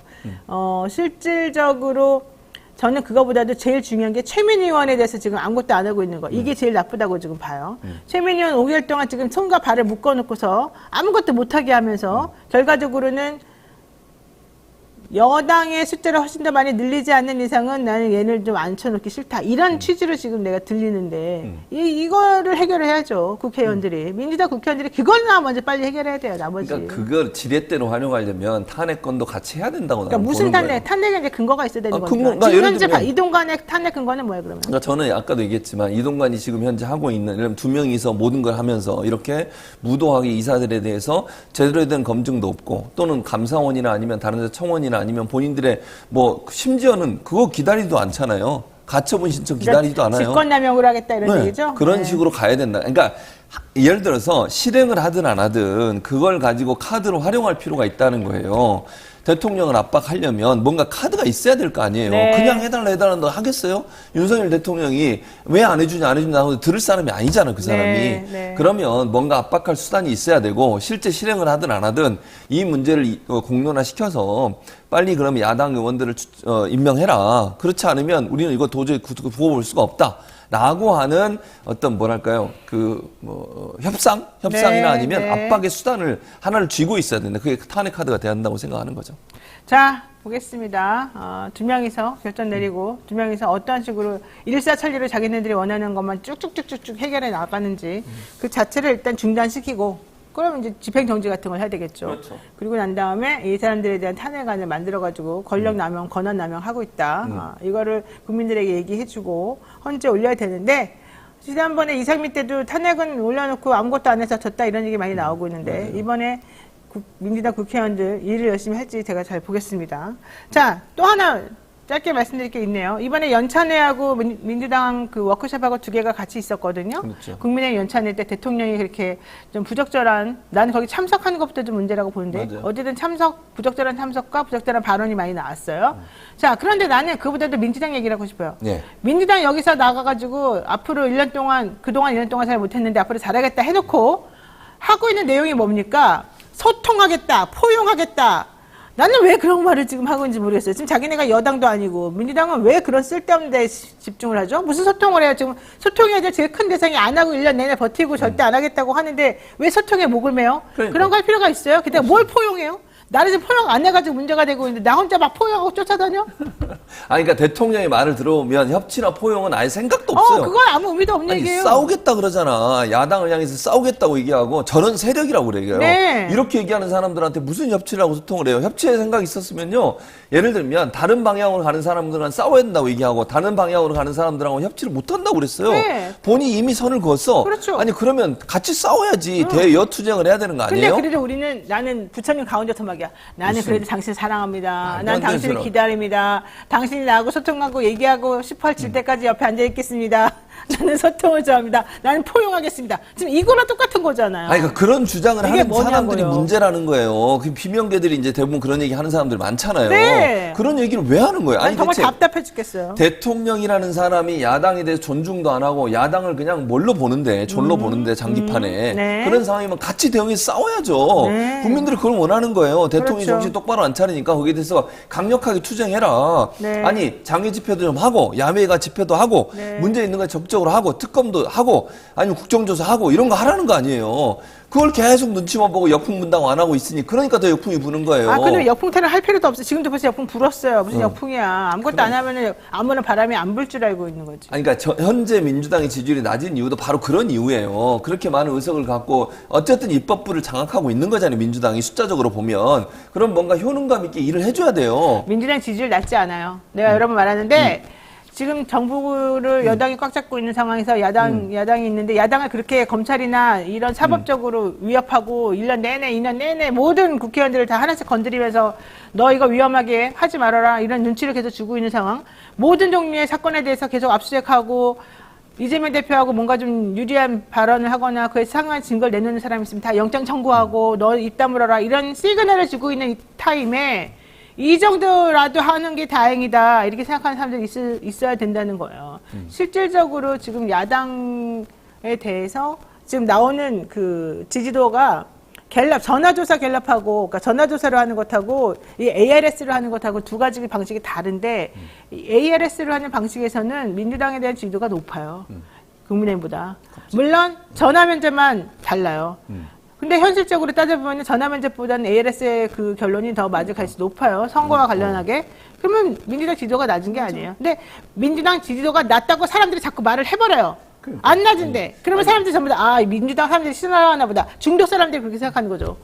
그러면 하면 안 된다고요. 그러니까, 왜 그랬어요? 아니, 왜 그게 잘못 아니고, 저지르고 있어요? 아니, 그게 아니야. 여러분, 지난주 거 좀 돌려서 보세요. 노영희 변호사가 반대로 얘기했거든요. 그때는 우리가 총선에서 어렵다, 진다, 제가 이거는 괜찮다. 일반적으로 어렵다는 걸 말하는 거지만 그러니까. 현실적으로는 보면은 맞아요. 갤럽이나 이런 데서 하는 거기 하고 실제 ALS에서 나오는 거 달라. 리얼미터나 저희가 하는 거나 미디어 토마토나 맞아요. 이런 데서 10% 이상 높아요. 맞아요. 그러니까 저는 그걸 가지고 낮다 이렇게 말하면 안 된다. 그러니까 저는 그렇게 생각해요. 물론 이제 저는 기본적으로 총선에서 민주당이 승리할 거라고 생각하지만 그럼에도 불구하고 경계를 늦추면 안 되기 때문에 그렇게 자만심을 가지면 안 된다. 끝까지 겸손하게 가야 된다는 주장이에요. 저는 그렇게 보고 뭐 여론조사 결과에서 이 뭐 일부 MBS인가 거기 특히 MBS 그게 이주연 제일 것이 하는 문제인데 그런 문제가 반드시 민주당이 떨어진다 그렇게 보지 않아요, 저도. 그러니까 기본적으로 저는 민주당이 높다고 보는데 그럼에도 불구하고 총선 앞두고서 그렇게 자만해 버리면 위험해지니까 네. 그 부분에 대해서는 우리가 경계해야 한다 이런 말씀드립니다. 알겠습니다. 어쨌든 중요한 건 그러다 보니까 야당이 욕을 먹는 이유 중에 하나가 지금 현안이 뭔데 이렇게 앉아가지고 소통하겠다, 포용하겠다 이렇게 아름다움에만 해가지고 되겠느냐는 거죠. 그리고 친명계, 비명계는 언제까지 싸울 겁니까? 그러니까 저는 비명계가 그렇게 하면 안 된다고 생각해요. 지금 상황에서 이재명 대표를 공격하고 이재명 대표한테 뭐 나가서 수사받고 뭐 어쩌고 저쩌고 이런 얘기 자꾸 하면 그게 민주당한테 무슨 도움이 되겠습니까? 그리고 이상민 의원은 그런 얘기도 했더라고요. 네. 뭐 나갈 사람도 나갈 있다. 사람, 나가라고요. 아니, 나가라고. 나가시라고 누가 못 나가게 해요? 게다가 이낙연 전 대표는 어제 뭐라고 말했는지 아시죠? 뭐 도덕성 얘기라 도덕성가 누가 도덕성이에요? 그 윤석열 정부가 도덕성이 있어요? 아니 그러면 제가 물어볼게. 이낙연 전 대표는 한 번이라도 윤석열 정부에 도덕성에 대해서 얘기해본 적 있어요? 민주당의 도덕성이 뭐요? 아니 민주당하고 윤석열 정부 비교해서 누가 도덕성이 떨어집니까 지금? 국민의힘의 태도를 보세요. 안하 무인으로 뭐 도덕성이랑 일도 없다고 저는 보여요. 그냥 막 우기고 막 주장 막 밀어붙이고 이런 식으로 하잖아요. 무슨 도덕성? 거기다 좀 얘기를 하세요. 그러면 지금 현재 본인도 민주당 소속이잖아요. 전에 민주당 대표까지 했고. 그럼요. 책임을 져야죠. 그러면 현 정부, 윤석열 정부와 국민의힘에 대해서 따끔하게 얘기 좀 하죠. 그런 얘기는 안 하고 민주당에 대해서만 계속 얘기를 해. 무슨 목적이에요, 대체? 아니, 그 맨날 민주당 도덕성 얘기하는데 그 도덕성이라는 게 검찰이 너 도덕적이지 않아라고 말하니까 자꾸 문제를 일으켜가지고 도덕적으로 문제 있는 것처럼 하는 거지. 현실적으로 그게 진짜 단죄가 되거나 문제가 되거나 해서 정리가 된 게 있는 거예요. 나는 그거 없다고 봐요. 잘 봐요. 검찰이 계속해서 이재명 대표, 뭐 이정근 씨, 뭐 민주당에 있는 국회의원들 다 지금 탈탈탈탈 털고 있죠. 한번 털림을 당해봐요. 얼마나 힘든가. 근데 결론을 안 내면서 계속 털고만 있어. 그럼 사람들이 얘네는 결론을 안 내는데 계속 먼지 털이를 맡고 있구나. 이 생각만 한다고요. 그럼 그게 뭐예요? 실질적으로 이 사건에서는 이 프레임에서는 빠져나가지 못하게 자꾸 망가뜨려 놓고 대신에 너는 나쁜 놈이야만 계속 알려주는 꼴이거든요. 그러면 해결할 수 있는 사람은 아무도 없어요. 그걸 본인들이 만약에 당한다고 생각하면 본인들이 해결할 수 있을 것 같아요? 절대 못 당해요. 자꾸 사람들이 그런 거는 어디다 팽개쳐 놓고 쓸데없이 그들이 말하는 니네는 나쁜 놈이야 이 프레임에만 갇혀가지고 자기네 스스로도 자기네가 나쁘다고 생각해. 내가 보기에는 그 정도 도덕성이면 다 똑같아. 뭐 독인 개긴이야 말하자면. 그럼 우리 다 똑같은데 왜 나한테만 그러니? 이렇게라도 말을 해야지. 왜 할 말을 제대로 못하냐는 거지. 아 답답해. 여기까지 합시다. 시간이 너무 많이 됐고 예. 여기까지 합시다. 오늘 최진문 교수님 말씀 고맙습니다. 감사합니다. 네, 노영현 뉴스 인사이더 빨리 진행하겠습니다. 네.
근데 1,000만 원을 초과하면 어우 정말 너무 잘했어.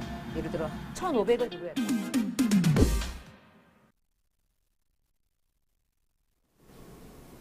네, 배프의 쪽 하기 전에 할 일을 하겠습니다. 아까 드래곤님께서 답답하고 속이 터져도 버티고 버티면서 기필코 총선에서 압승해야 됩니다. 이렇게 말씀 주셨습니다. 네, 후원금과 함께 주셨는데요. 저희 소중한 후원금은 베이비박스 기부하도록 하겠습니다. 자, 뉴스인사이더를 열렬히 후원하고 먹여 살리는 우리 주님 통통물 광고 시간입니다. 드디어 신상이 나왔죠? 바로 국보 국밥 8종 세트입니다. 저 이걸 집으로 보내주셔서 제가 식구들하고 같이 한번 먹어봤어요. 우거지 순댓국, 빨간 우거지 순댓국에 순대도 들어있고 국물도 따로따로 들어있고 포장 자체가 아주 깔끔하더라고요. 닭곰탕 아주 담백하고 푹 고운 맛에 맛있었습니다. 제가 아직 설렁탕 못 먹어봤는데요.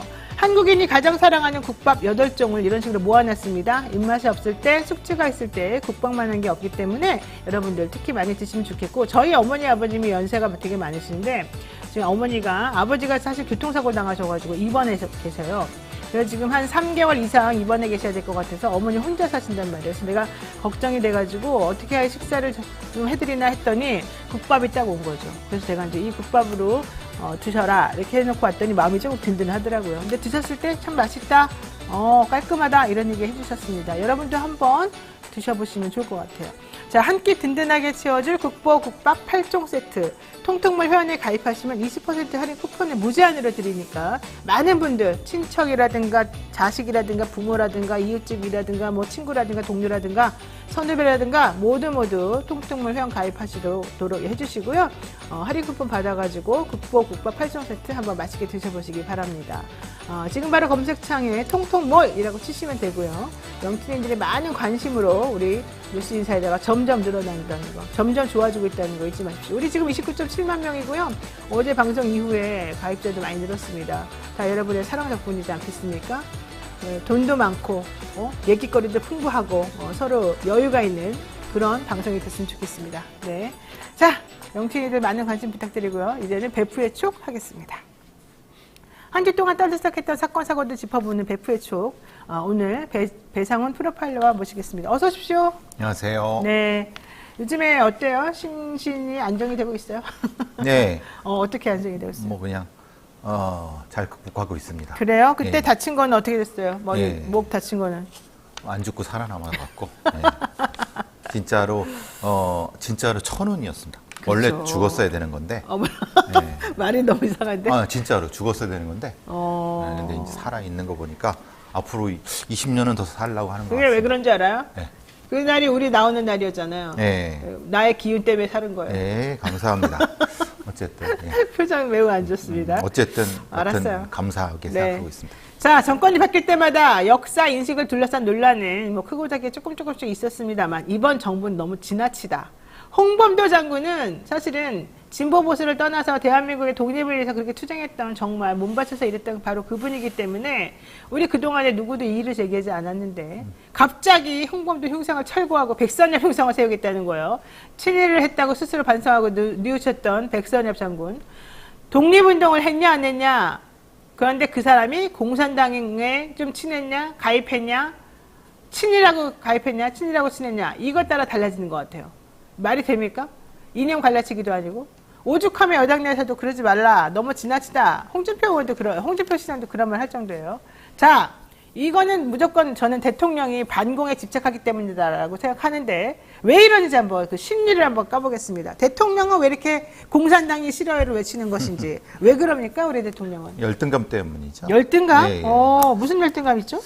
아마도 뭐 본인이 얘기하는 민변이라든가 아니면 과거의 운동권이란 사람들의 예, 뭐 아시다시피 상당히 그 사람들은 샤프하고 똑똑하고 또 뭐 대표적으로 조국 같은 사람이나 최강욱 같은 사람들이죠. 상당히 잘나고 그런 형태의 일종의 미러링을 하고 있는 것 같다는 느낌이 듭니다.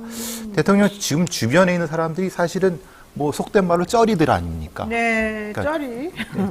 재생품들 아닙니까? 네네. 말하자면 뭐 이명박 정권 때 사실은 뭐 다 폐기됐던 사람들을 들여다가 일종의 이진 라인을 꾸리고 있는 것 자체가 지금 말하는 열등감의 재현이라고 보는 게 맞는 것 같습니다. 그러니까 나는 이 정도 애들 가지고, 죄송합니다, 이런 사람들 가지고도 충분히 니네들 문재인 정권 정도는 뭐 넘어설 수 있다라고 하는 열등감의 발로, 그런 전체를 미러링이라고 합니다. 똑같은 형태를 하지만 사실은 내가 요만큼 가지고도 더 할 수 있다라고 하는.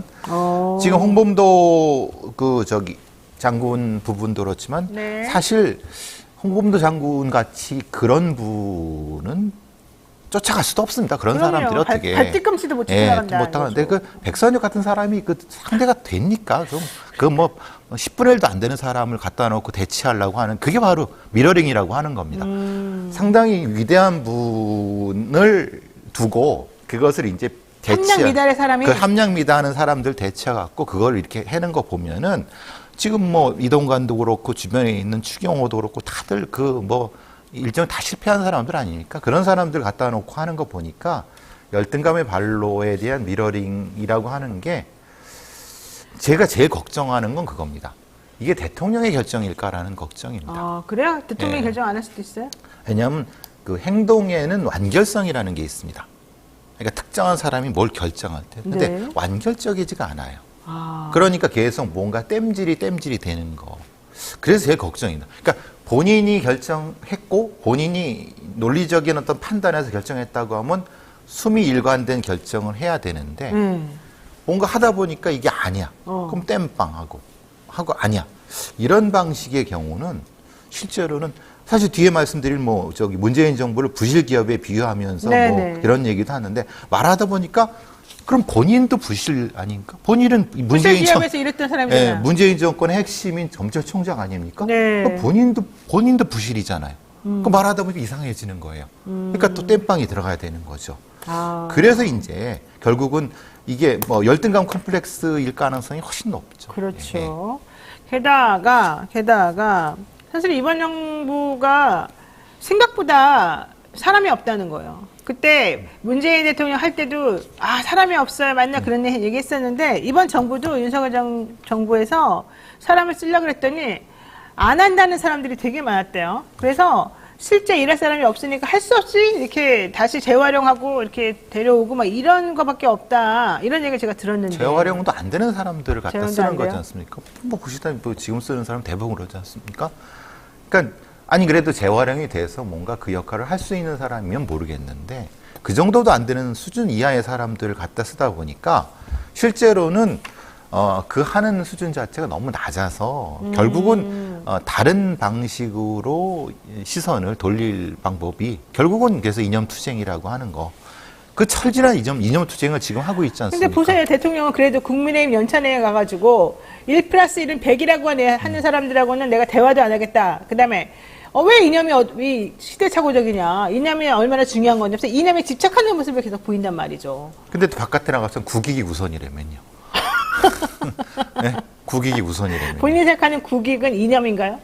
그러니까요. 앞뒤가 안 맞지 않습니까? 숙명이 일관되지 않지 않습니까? 네. 국익은 이념을 좀 잠깐 벗어놓더라도 우리나라의 이익이 되는 것이 당연하죠. 있다면 그것을 우선시해서 먼저 해보겠다. 이런 취지를 가져야지 이게 국익을 위해서는 거죠. 시진핑하고도 대화할 수 있어야 되는 거죠. 그죠? 그리고 근데 야당하고도 협치할 수 있어야 되는 거죠. 그렇죠.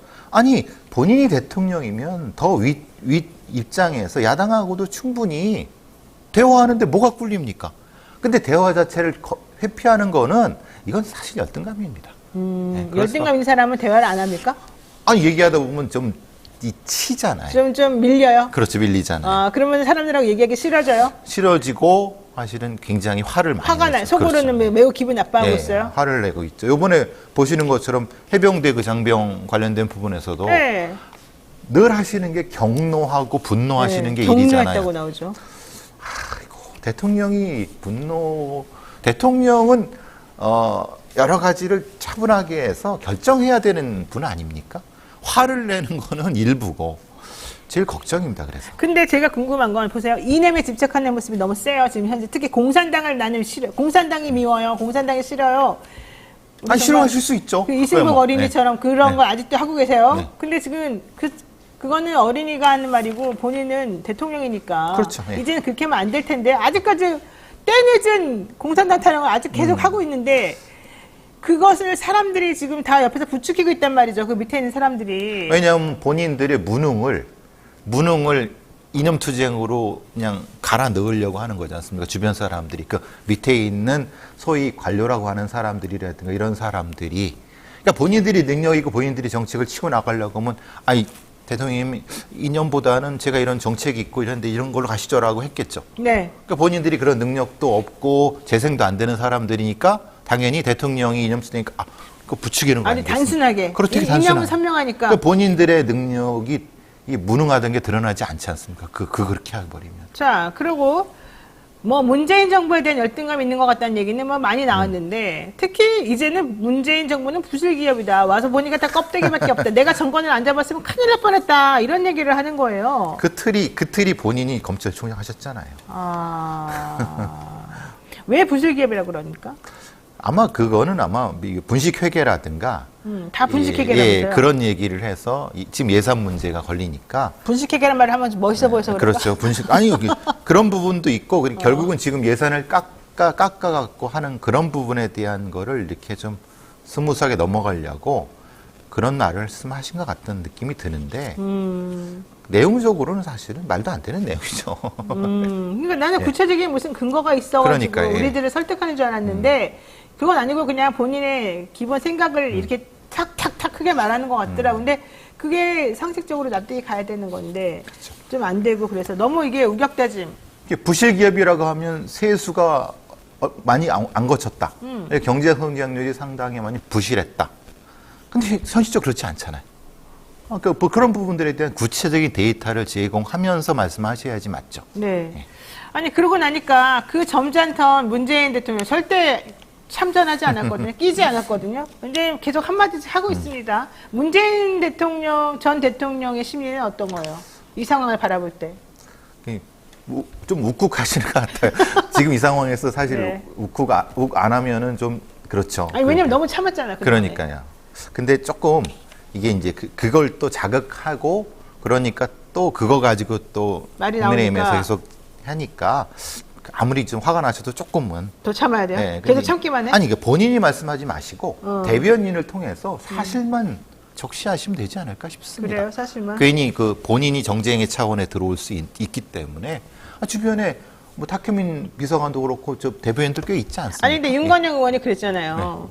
건드리지 마라. 왜 자꾸 문재인 대통령 직접 건드리면서 사람들 괴롭히냐. 근데 이제 대통령 사실 사람인데 그 사람도 그렇죠. 사람인데. 근데 문재인 대통령께서 만약에 참전하시면은 이게 이제 어떻게 됩니까? 문재인 대 윤석열의 구도가 돼 버리면은 한번 진검승부 해야 되는 거 아니에요? 근데 그렇게 되면은 이제 네. 다음 저 총선이 두 구도가 되면 좀 그렇지 않을까요? 제 생각 뭐 잘 모르지만. 아니, 그러니까 오히려 왜냐면은 문재인 대통령도 책임이 있는 거죠. 윤석열 대통령은 그쵸. 본인이 중앙지검장, 검찰총장에서 여기까지 올려놨으니까.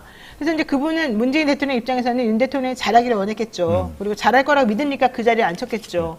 그런데 그래서 대통령까지 됐습니다만, 그리고 윤석열은 내 문재인 정부의 사람이다 이런 말까지 하면서 그 당내에서 있었던 여러 가지 일정의 말들을 책임감? 네, 그런 것들을 좀 더 잠재우려고 노력을 했었다는 그렇지. 거죠. 그러면서 1년 반이 되도록 이런저런 하는 거 그냥 보고만 있었단 말이에요. 근데 이제 보니까 너무 심해. 잘 안 돼. 그러니까 이제 한마디씩 할 수밖에 없는 구조가 된 거 아닌가. 근데 그럼 이제 이럴 땐 좀 문제는 근데 싸워줘야지. 그렇게 싸우시면은 안 돼? 문제는 이제 결과적으로는 이제 총선이라는 게 새로운 정책이라든가 이런 국가의 미래를 가지고 얘기해야 되는데 과거 얘기가 될 수 있기 때문에 물론 뭐 저는 그건 뭐 문재인 대통령의 판단이시지만은 네. 조금 더 숙고를 하셨으면 좋겠다는 생각이 듭니다. 그럴까요? 자, 보세요. 이번에 좀 또 얘기 나오는 게 있는 게 이겁니다. 정부에서 경찰 치안 업무가 너무 안 된다고 비판이 생기니까 의경 부활 카드를 꺼내들었다가 하루 만에 보류를 했어요. 이것도 어디서 많이 본 것 같지 않습니까? 지난번에 계속 했던 방식이 네. 이거에 뭐 하나 얘기했다가 좀 간보고 아니라 그러고. 이게 총리실에서 총리가 마음대로 할 수 있는 게 아닙니다. 네. 총리가 뭐라고 우리 의경 좀 하겠다고 하는데 그거를 대통령실에 제가도 없이 저 얘기를 했더니 말도 안 되는 거죠. 그건 말이 안 되는 예. 거죠. 자, 그런데 그건 이제 어쨌든 의경 부활 카드 꺼냈다가 보류시키고 생활 치안 중심의 경찰 조직 개편을 하겠다라고 얘기를 하면서 뭐 저위험 권총 예. 그거를 경찰들에게 주고 월급도 뭐 34만 원인가를 올려주겠다 뭐 이런 얘기를 하는 거예요. 지금 예산도 없고 다 나라가 그냥 적자라서 부도나게 생겼다고 말해놓고 갑자기 장병들이나 군인 장병들이나 이 경찰들에게 급여는 올려주겠다. 권총은 다 주겠다. 이러는 거예요. 근데 이제 급여를 올리는데 숫자를 줄이는 거죠. 경찰을 새로 뽑지 않는 거죠. 경찰이 매년에 4,500명씩 뽑아왔는데 네. 그 중에 한 2,000 정도를 줄이면은요. 네. 사실은 지금 나가는 저기 예산 지금 말하는 월급 올리는 이런 거는 다 컴프로치 할 수 있습니다. 말하자면은 지금 이 대통령께서 말씀하시는 건 이겁니다. 실제로 경찰 니네 수사하지 마라. 다 지구대로 나가라. 이 그래요? 얘기입니다. 예. 아. 기동대로 지구대로 나가라 이 말입니다. 일선에서만 뛰어라. 그러니까 이제 검수 원복 전체 상황에서 한 거고 문제가 또 하나는 이제 미국식 이 전투 유형의 경찰 조직으로 바꾸려고 하는 건데 그러니까 수사는 할 필요가 없고 대신 이제 바깥에 나가서 몸으로 싸우는 거 하라는 거죠. 그렇죠. 그 얘기를 하는 거죠. 그 말씀을 하는 겁니다. 사실은. 그래서 이제 시도경찰청의 기획 파트나 이런 파트보다는 지구대 파트에서 경찰서로 다 나가라 그 얘기인 거고 아니 뭐 그 정도는 일정 정도는 뭐 틀린 얘기는 아닙니다만은 문제는 그 뭐 어떻게 나가냐 그러니까 총주께 나가라 이 얘기잖아요. 네, 아니 근데 이것 좀 문제예요. 어떻게 우리나라 지금 총기가 소지하면 안 되는 나라인데 아무리 저위험이라지만 권총을 지금 다 주겠다는 거는 너무 위험한 거 아니에요? 이게 저위험 권총에 대해서 오해가 있는데 권총은 똑같은 권총입니다. 네. 껍데기인 권총인데 문제는 이게 탄알이 다른 겁니다. 탄알에 그 화약을 적게 넣은 상태에서 10분의 1 수준이라고. 예, 그러니까 말하자면 저 총알을 흔들어 보면 이제 이게 저기 탄알이 이제 화약이 있는데 화약을 적게 넣었고 이 들어가는 부분이 약하고 그 안에 있는 건데 그래도 여기에 다른 게 문제가 있는 건 뭐냐면은 10m 맞추는 게 원래라고 하면은 이거는 3m 정도로 생각하는 겁니다. 근데 그래도 죽습니다. 그렇죠. 아니 네. 저기 보세요. 허벅지를 쏘면 6cm가 뚫린대요. 네. 허벅지에 6cm 뚫리면은 완전히 속으로 쏙 들어가가지고 다치고 혈관을 건드린다는 건데. 머리로 하면 6cm면 죽잖아요. 죽죠. 예, 당연히. 그러니까 그게 말이 안 된다는 그게 저위험이 거죠. 아니에요, 이거는. 예. 그러니까 핵심은 그겁니다. 총기를 준다고 하면은 뭐가 돼야 되냐면 충분히 훈련을 할 수 있는 시간을 확보해 줘야 됩니다. 그러니까 왜 저 이상하다고 생각하지 않으십니까? 왜 우리나라 경찰은 리볼버를 줄 거라고 생각하세요? 리볼버. 저는 리볼버 잘 뭔지 그러니까 모르는데. 이제 서부 영화에 보면 이렇게 딱 해갖고 삐리리 돌아가는 네, 리볼버인데 네, 네. 미국 경찰은 리볼버가 아니라 슬라이드식입니다. 착착착착 하는 거. 이게 밑에 탄창이 있고. 차이가 있어요. 예. 왜 그러냐면은 리볼버는 그 수입을 안 합니까? 매일 총기를 안 닦아도 됩니다. 왜냐하면 리볼버는 고장이 날 일이 거의 없기 때문에. 근데 미국 경찰은 슬라이드를 많이 쓰는 게 거의 매일 훈련하고 쓰기 때문에 항상 쓰기 때문에. 그러니까 뭐냐면 저걸 주는 이유는 훈련해라. 훈련 자체 시간을 안 주고 그냥 쏘기만 하겠다는 거예요. 그럼 뭐, 그 문제가 많이 생기죠. 많이 네. 생기죠. 저 핵심을 못 짚고 있는데 실제로는 쓰기는 사실은 슬라이드가 좋습니다. 좋기는 좋은데 리볼버를 주는 이유는 굉장히 위험한 겁니다. 저건. 그냥 딱 나가버리잖아요. 예. 안전장치가 없는 거예요. 이것만 누르면 나가잖아요. 예. 방아쇠만 당기면. 슬라이드형은 안전장치가 있지만 리볼버는 없습니다. 왜냐 그래서 이제 보통 지급에 있는 38 같은 것도 쓰지 않는 이유가 안전장치, 이게 오죽해서 고무를 끼워 넣는 거거든요. 안전장치를. 저 얘기들을 다 고민을 해야 되는데 그 고민 없이 그냥 총 줄 테니까 거리로 나가라 얘기예요. 그러니까 어떤 사람들이 이렇게 의심도 해요. 우리 깨은니님처럼 저위험 권총을 갑자기 왜 준다고 할까요? 그거 사서 나눠주고 그럴 때 돈 많이 들어갈 텐데. 이거 저건 분명히 로비가 또 들어갔습니다. 하나의 수익 사업이 아니겠습니까? 그 100% 그분이 그쵸? 누구시죠? 누군데 굉장히 잘 파악하셨는데 네. 실제로 저 수입할 때는 이 미국의 특정한 스미스 웨슨 같은 데라 이런 데에 당연히 로비가 들어오죠. 있죠? 예, 들어오죠. 예전에 린다 김이 그 무기 수입할 때 그래갖고 문제가 많이 되지 않습니까? 그러니까요. 예. 이게 생각보다 굉장히 큰 겁니다. 생각보다 상당히 이렇게 챙길 수 있는 게 많다는 거예요. 그게 이제 액수는 수천억이지만 그건 그 자체의 문제고 한 번 수입되게 되면요. 저게 30년을 써야 됩니다. 왜냐하면 총기라고 하는 것은요. 수입되면 그다음부터 그걸 계속 반복해서 쓸 수밖에 없습니다. 왜냐하면 거기다 부속이나 부품들을 계속 들어올 수밖에 없거든요. 그렇지. 옛날에 우리가 지금 쓰는 38 스미스 웨슨이 40년 전 겁니다. 아니 게다가 이런 거 쓰게 되면 그게 뭐 당장은 경찰에게만 간다지만 그게 결국 돌고 돌아가지고 온 국민에게 다 흘러 들어갈 가능성이 그렇죠. 있는데 너무 위험하지 않습니까? 왜냐하면 저거가 1인당 한 정씩 주겠다고 하는 거잖아요. 근데 그럴 필요가 없어요. 그리고 왜요? 왜냐하면 아니 그렇게 치안 수요가 그렇게 안 된다는 우리나라 치안 수요가. 왜냐하면 이 전제는 네, 뭐냐면 네. 안에서 근무하는 내근직한테도 총을 주겠다는 거잖아요.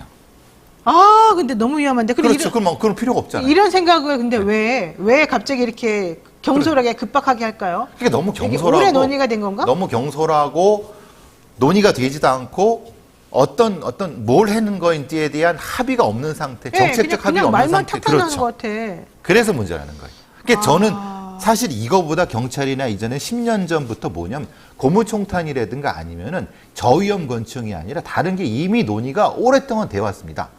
그런데 그 얘기는 이미 들어가고 저렇게 해버리니까 정책이라고 하는 것의 실행과 기획과 실행 집행이 엉망이 되는 거예요. 그러니까 엉망진창이네. 자, 요거 하나만 해보겠습니다. 지난달 29일에 여수의 한 자동차 전용 도로 졸음 쉼터에 SUV 차량이 세워져 있었었는데 두 남성이, 여러분 잘 생각해 보세요. 두 남성이 졸음 쉼터에서 서로 허벅지에다가 돌을 찍었어요. 서로 상대방의 허벅지를 돌려 이렇게 찍어버린 거예요. 한 사람이 사망을 했거든요. 근데 이게 그냥 뭐 폭행이나 그냥 단순한 그런 서로 싸움 나서 이게 아니라 가스라이팅에 의한 사건이라더라 이렇게 결론이 났어요. 이게 무슨 말입니까? 현장에 없는 어떤 사람에 의한 가스라이팅이죠. 어? A, B, C가 있는데요. 사람이 지금 말씀하신 건 B, C입니다. 두 사람 B, C고 B, C가 B하고 C가 서로 아까 말씀하신 것처럼 31살짜리 30살짜리인데 서로 때려갖고 사망. 한 명은 죽고 한 명은 중상이에요. 중상을 입혔는데 네. 정작 그 체포되고 책임이 있는 자는 A라는 자인데 그 자가 이 가스라이팅을 통해서 너도 얘를 때려, 너도 열애해. 그래서 서로 이렇게 이게 허위 체험을 만들어갖고 서로를 이렇게 공격하게 만들었던 정신적 지배에 의한 범죄 행위입니다. 그러니까 실제 채무가 있는 것도 아닌데 예. 서로 공격해가지고 죽거나 말거나 하게끔 하기 위해서 예. 차용증을 그냥 만드는 거예요. 서로 만들어갖고 간에. 예. 이익은 A라는 사람이 A자가 그 자가 보게 된 거고. 그러니까 서로에게 피해를 줘도 형사상, 민사상 처벌을 원하지 않겠다. 상대방에 대한 처벌을 원하지 않는다. 이런 내용을 미리 만들어 놓고 피해 승낙서를 예, 만들어 놓고 니네끼리 서로 때리다가 죽어라. 에? 그렇게 예. 시켰어요, A가. 예, 그랬더니 A가. B 씨가 좋아요 했다는 거예요. 예. 왜? 그래서 서로 죽였어요. 왜? 그래서 이제 이게 가스라이팅이다. 가스라이팅일 가능성이 있다. A에 의한 가스라이팅이 아니겠느냐. 정신적 지배에 의해서라고 하는 거죠. 야, 이게 너무 황당한 게 보세요. A씨는 수년 전 민사 상담 문제를 알게 된 피해자들에게 변호사 비용 등 각종 허위 채무를 만들어 금품을 가르쳐왔다. A씨는 지속된 가스라이팅으로 지난 6월부터는 피해자들을 정신적 지배하에 둔 뒤에 차량에서 생활하도록 하고 피해자들이 지시를 따르지 않을 때에는 야구 방망이와 철근 등으로 폭행하거나 서로 때리게. 피해자들끼리 서로 폭행을 하도록 했고 경찰은 이 B씨, 즉 서로 때리다가 한 명 죽고 한 명 중상 입은 이 사람들에 대한 수사를 하다가 그 말이 도대체 무슨 말인지 못 알아들어서 차량이랑 이런 걸 다 뒤집어 봤다는 거예요. 그러니까 A가 나타난 거죠. 네, 차량 블랙박스, 통화 내역, CCTV 등의 자료를 보니까 다른 사람이 있었네, 배후에. 이걸 이제 알게 된 거죠. 그 배우가 A였다는 거고 A가 왜 이런 행동을 했는지 지금 수사 중에 있다는 겁니다. 아무래도 이게 여러 가지 뭐 장기 밀매라든가 아니면 A에 의한 그 착취라든가 성착취라든가 노동착취 같은 게 다 있는 것 같습니다. A가 변호사입니까? 아니 그건 아닌 것 같아요. 근데 왜 자기가 이렇게 막 민사 상담도 해주고 변호사 비용도 막 브로커 챙기고. 같습니다. 브로커 같습니다. 아, 브로커? 예, 예. 알겠습니다. 정말 오늘 충격적인 얘기가 너무너무 많은데요, 여러분. 어떻게 생각하십니까? 심리 상태가 사람들이 다 미친 것 같아요. 그렇죠. 이해가 안 가는 게 너무 많아요, 지금. 네.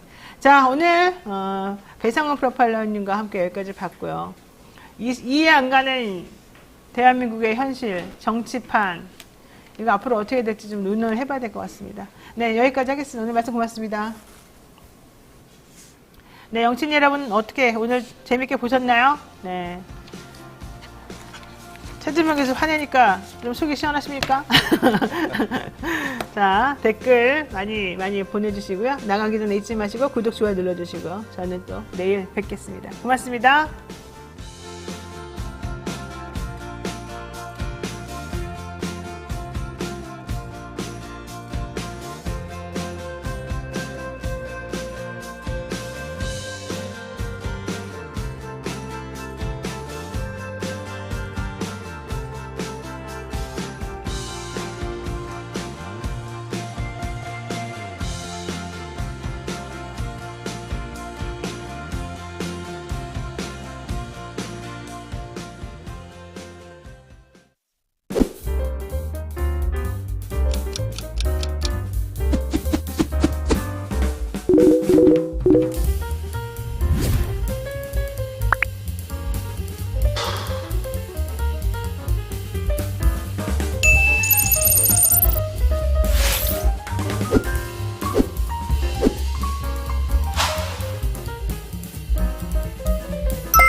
뒤에 아니요 도시에 또 들어갑니다. 또 일정 기간 국적 관계없이 다시 한번 볼 수가 있어요.